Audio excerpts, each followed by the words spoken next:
history as we know it, like we maybe don't think about it correctly, and you don't actually know that much about the past than we think. And I guess the idea is, like, if you imagine how history is made, it's some guy or some girl. His Tory. So go on. Sees something, or there's only three or four ways that we can get historical information. Like, the first one is some guy or girl sees something, and then they paint it. Write it down or tell a story about it. Yeah. Or write it down, and that's their own sort of testimony. And this is what happened. The second way is that someone, like, they see something, and then they tell someone else, and then that person writes it down. And like, this person said that this happened, and this is the story. If a girl sees something and documents and writes it down, how many male signatures does she need for that to be at all sided? At least 3. You need to be co-signed. Yeah. No, that's not really cool. The third way is someone reads one of these accounts and then writes a story about it, like a second-hand account. And then the fourth way might be maybe more like transactional documents, like ledgers, and I guess that's another way of saying the first one, where it's just someone seen something and they make a transaction.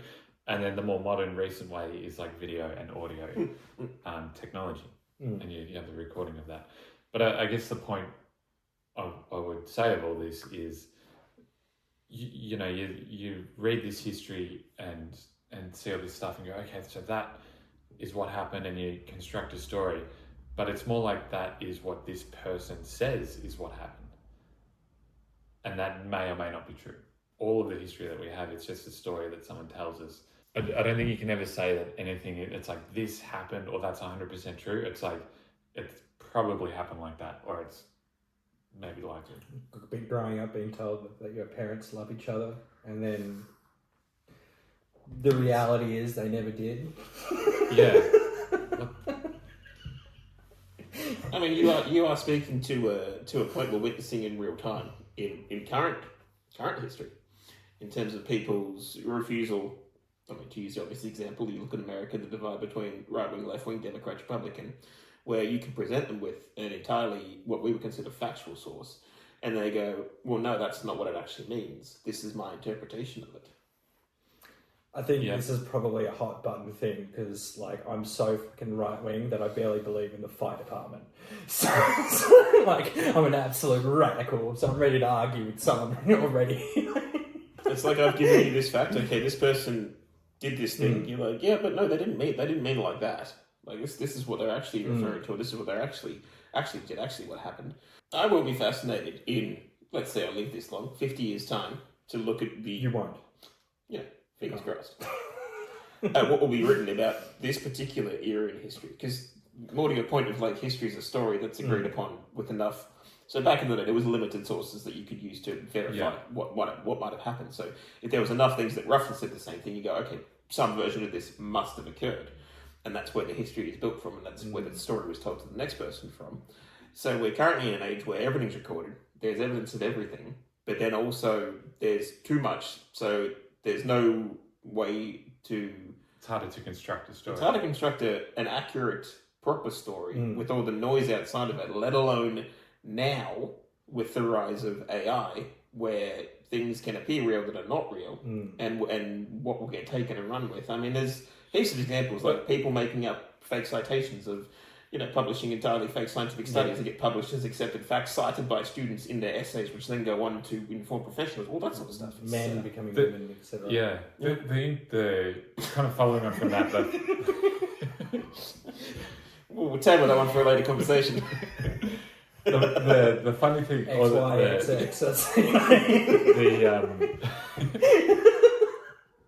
Further to that, it's like because in the ancient past, or the further you go back in time, the source information becomes less and less, right? Yeah.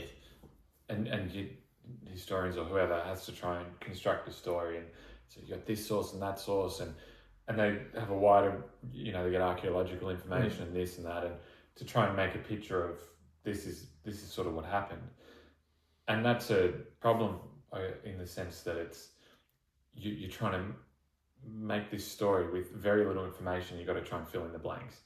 But the interesting thing is, as you kind of get closer to the present, you get more and more information. And you'd think, oh yeah, that would make it easier to make the story, but it kind of muddies the water a little bit. You know, like an example I was talking to Alex the other day about World War II. We have significantly more information than any ancient source, but people still debate today, like, was Hitler motivated from the start by his anti-Semite ideas? Did he develop that as he went? Did he develop it in symbiosis with the German people?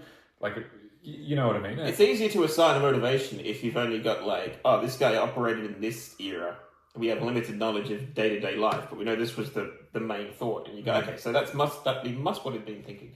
Whereas with someone more recent like that, you've got various recollections of the person and the place they're operating in. Personal memoirs, there's people writing journals that are close to him and all that. And person's still alive, so you have to tell the story a certain way as to not throw him under the bus, sort of thing.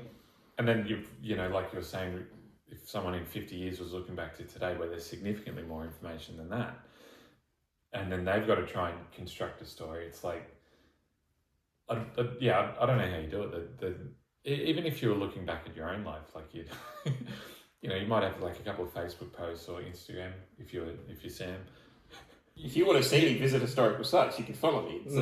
I've been to a few. Yeah, and you've got all this information, but it's still, even with all that information, if someone was just to look at your Instagram and go, what's the motivator, or what's this guy's story, it'd be kind of hard to be like, he went here and went there, but why did he go there, or why did he do that? It's like, I don't know. You know what I mean? So, can you prove that anything in your life actually happened? Oh, if you didn't take a picture of it, did it actually happen? You know, it's like, okay, but my 30th, it's just like, I'm like, I'd have to probably find a card, or you'd be counting the rings of my elbows, like a tree. It's a fair question. You're like, can maybe you'd find a text message and it's like, hey, you want to come at this time or day or whatever. Like, if even if you produced a photo and someone's like, oh, that's been photoshopped. There's a famous thought experiment around that where it's like, prove that last Tuesday existed or something like that. Yeah, can you prove that the universe wasn't created last Tuesday? Yeah. And you can't. I mean, you haven't even touched on the most obvious glaring error with most of history, is that the history is written by the victor. Which, I mean, is better than, like, being written by the loser, because... But... Fuck. It'd be a vindictive if it was written by the loser.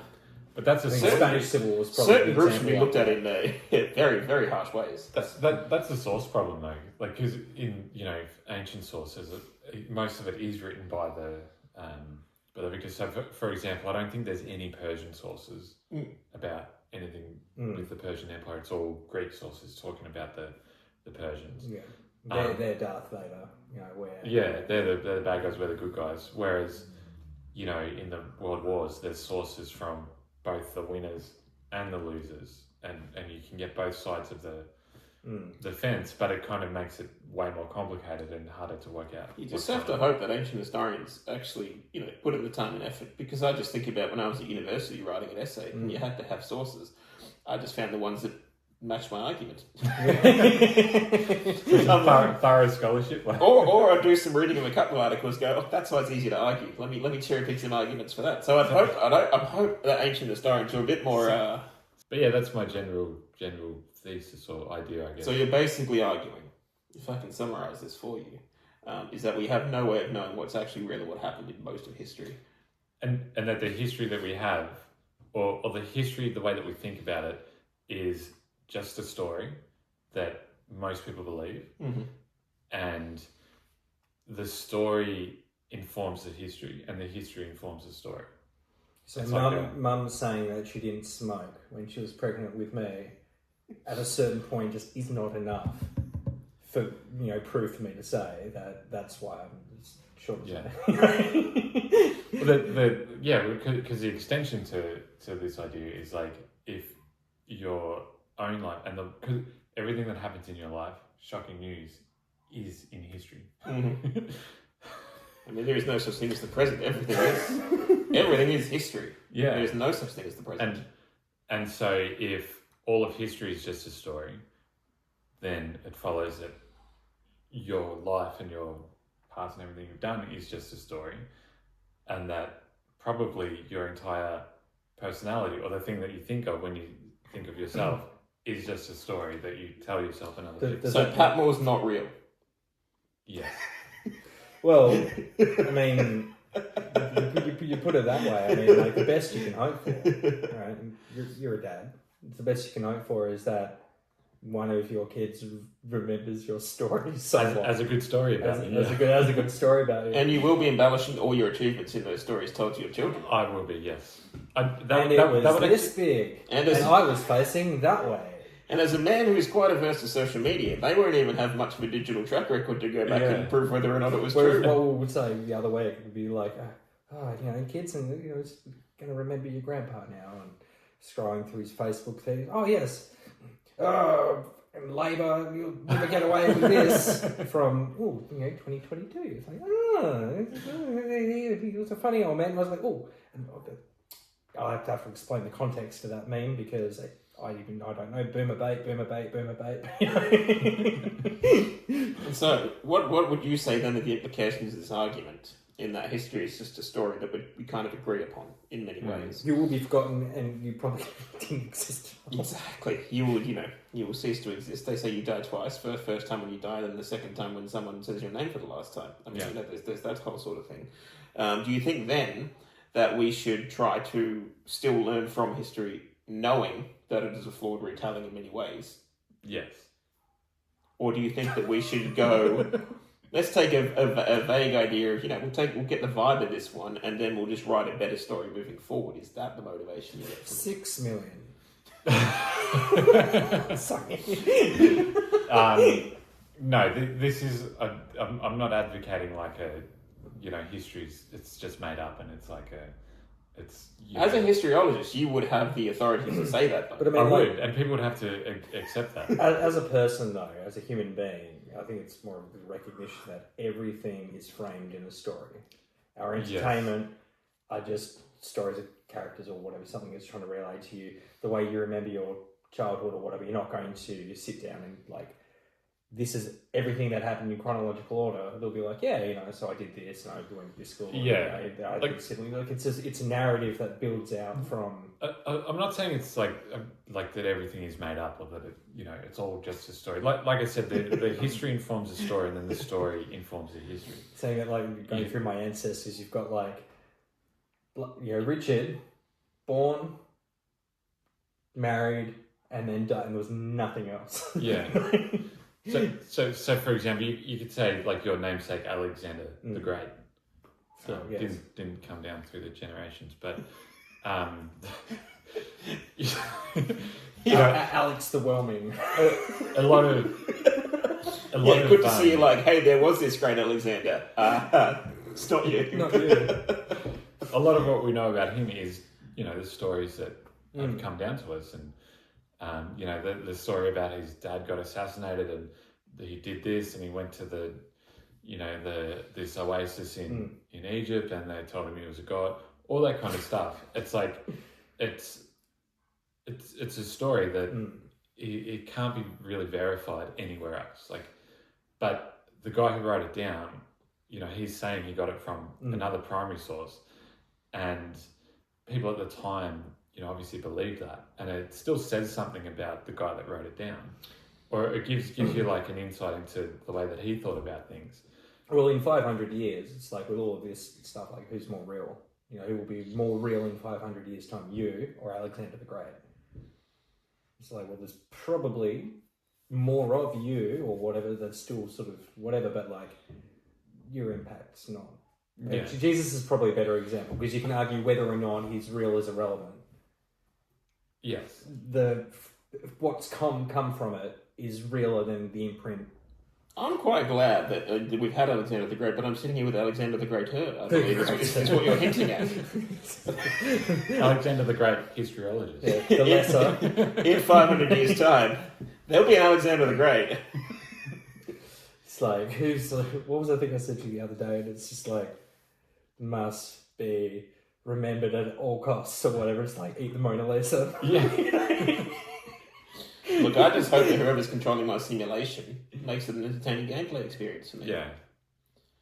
I think just like controlling the simulation would be gone.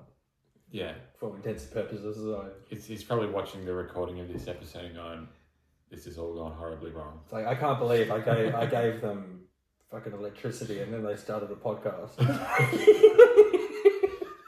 Next, these historyologists that call themselves will be saying, I don't exist. I will not have this. No, you do exist in story form. And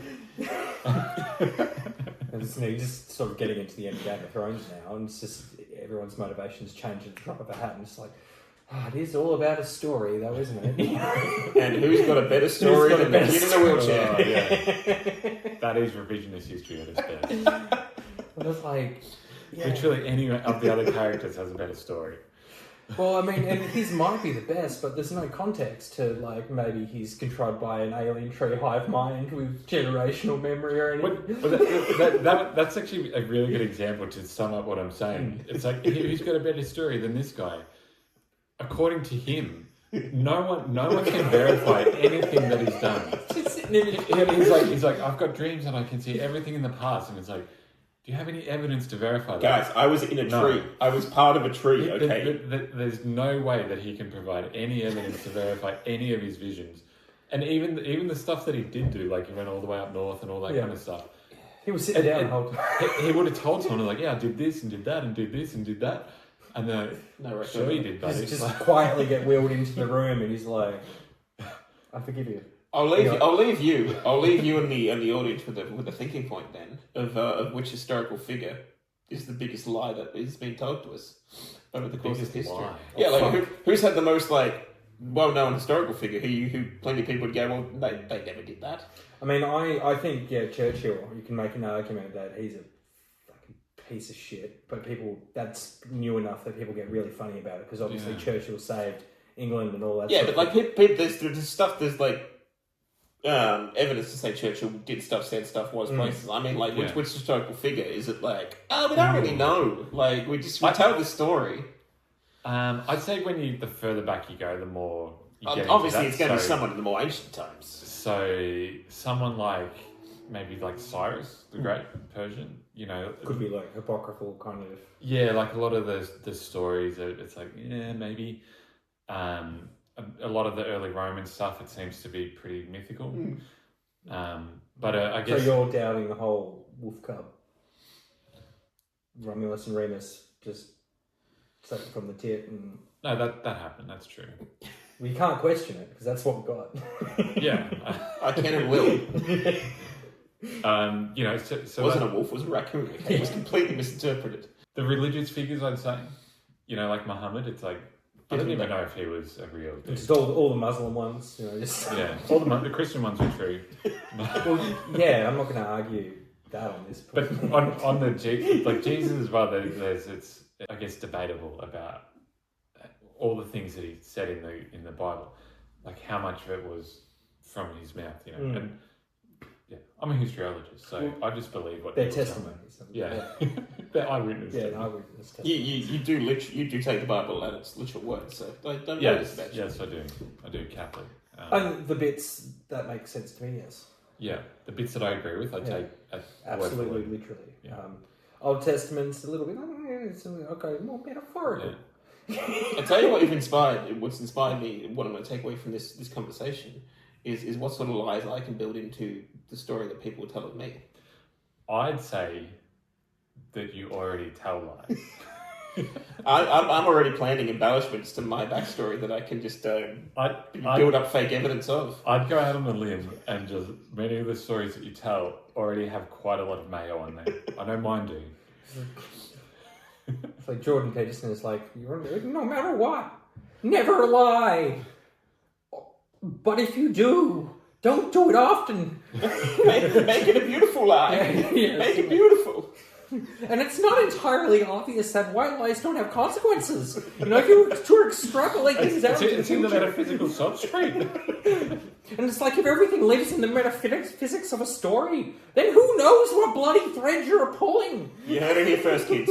Lie as often as possible, and as convincingly as possible. When you're talking about history, which is everything. So.